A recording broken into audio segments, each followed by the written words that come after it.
का रबड़ी? कान में कुछ पड़ गया, जरा फूको। इतना रात के कान में तारा फूकी? जल्दी फूको। अरे अरे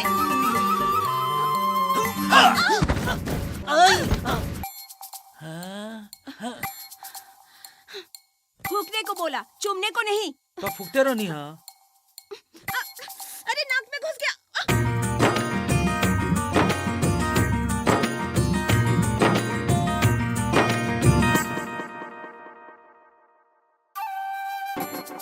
देखो अब हम फूका फूकब ना। लाज नहीं क्या बात? जा तो ना, जा इतना रात के फुकवावे आ गेलू।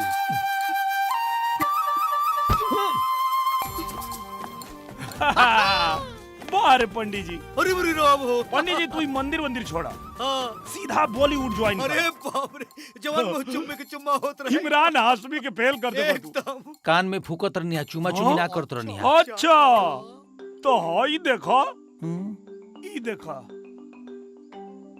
ई देखा ताकारम कान का भाई? बाप रे ई बाप। देखा। फूका थवा कि चुमा थवा? ये जजमान, पूरा जजमान का जियान हो जाई। अच्छा एके डिलीट कर दिलोगी। अच्छा हाँ। ए पार्टनर, हाँ। उपाय बताओ कैसे डिलीट होई। तो चरित्रहीन पंडित जी, मामला एकदम सॉल्व हो जाई। समस्या ज्यादा ना बा, उपाय एक बतावत हिम तो के। हमारा पार्टनर के बियाह नहीं खे करेगी। अब चाचा के तू कैसे मैनेज करबई? तो हाल लुकाउटा हमने के ना। हम चाचा के मैनेज कर दे। हाँ खाली हमारा जजमनिका के ध्यान रखिए। एकदम जजमेंट तो गई था। तू चिंता मत कर, बस तू अपन काम कर। एकदम चाचा के मैनेज कर हमार काम बा। करबो ना पक्का? ए पार्टनर, जी। इनकरा कान पे फूका। इधर आइए। सुकुर सुंड भुकुर भुन।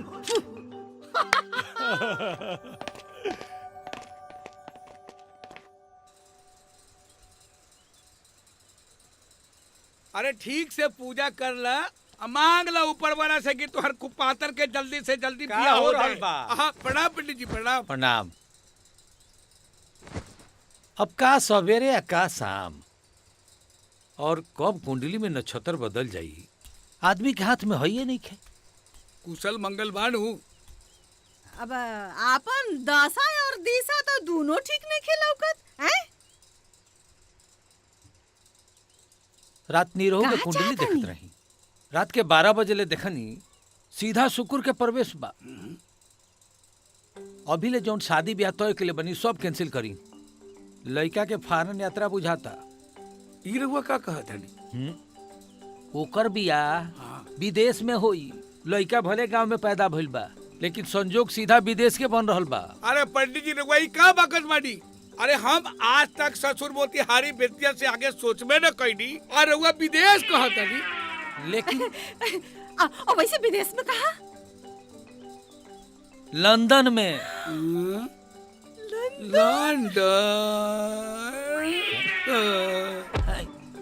अरे जुत्ता सुन, हाँ जुत्ता जुत्ता। अरे तोरा नानी के सांप काटो।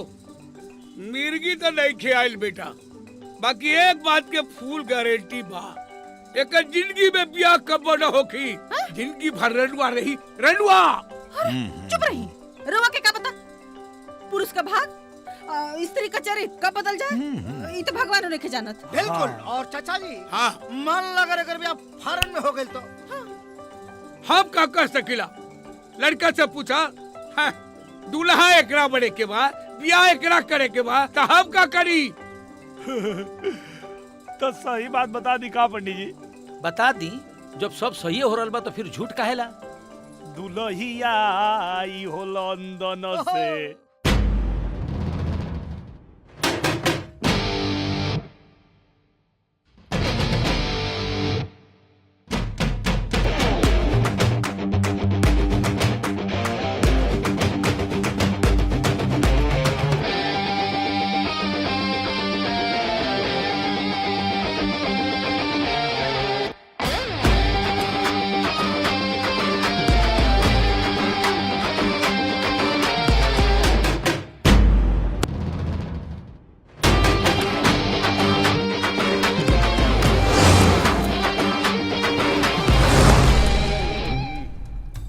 क्या बोला?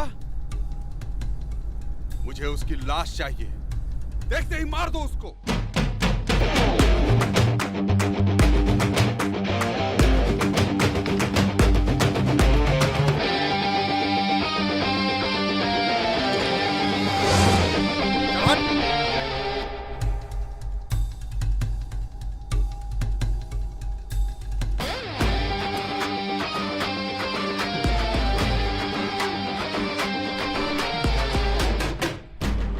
Stop. Stop. Guys, come on.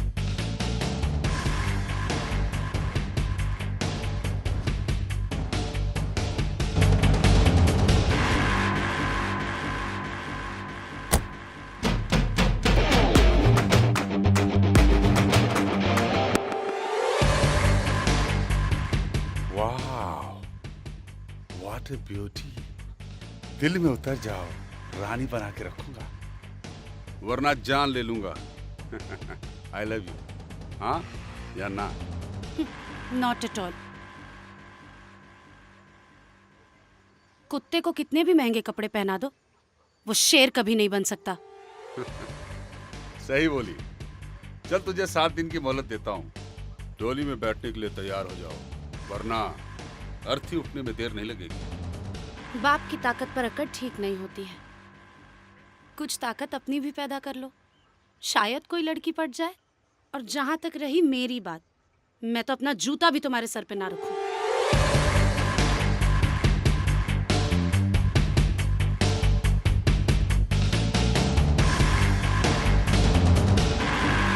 मिर्ची मिल जाए तो चबा चबा के खाएंगे।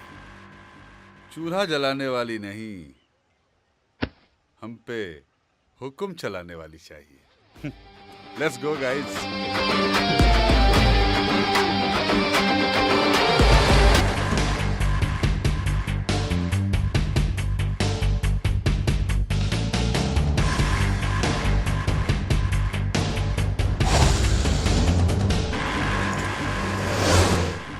हम आपका बात सुन ले ली, लेकिन ब्याह शादी कोई लड़कन का खेल ना हो, और ये लड़की के भी पसंद आए कि चाहिए, खाली हमरे कहे से ना हो जाए। सड़क पर बदतमीज नियर लड़की के छेड़ल ठीक ना हो खेला। के छेड़लस तो रखे उहे अंकल के बदतमीज लड़का प्रभात। ओकरा के छेड़छाड़ ना बेटी, प्यार कहल जाला। वैसे भी बेटा के जीत बाप के शान बा। शादी के दिन तय करी, वरना। बिटिया तू अंदर जा, ले जाए के अंदर, वरना वरना का हुई? वरना ताकत के आजमाइश हुई। अपन बेटी के संभाल के रखी, और हम अपन बेटा के। पर ई देश में देसी पहलवान के बा, वो पता चल जाए। इस सवाल के जवाब खुद ढूंढी लोगन। और वैसे भी हम कोनो भी सवाल के जवाब पहले निकाले ली, और सवाल बाद में। शादी की तैयारी करी। जय राम जी की। और सुनी, शादी की तैयारी धूमधाम से होके के चाहिए।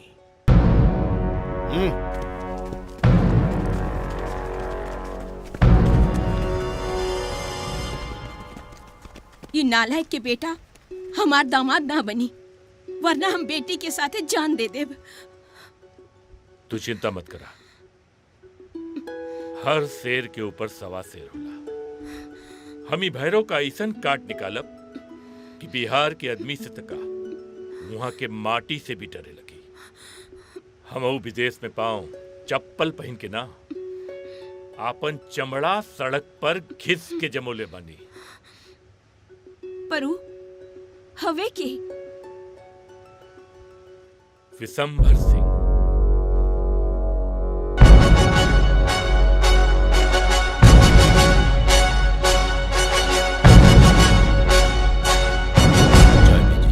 नमस्ते। जी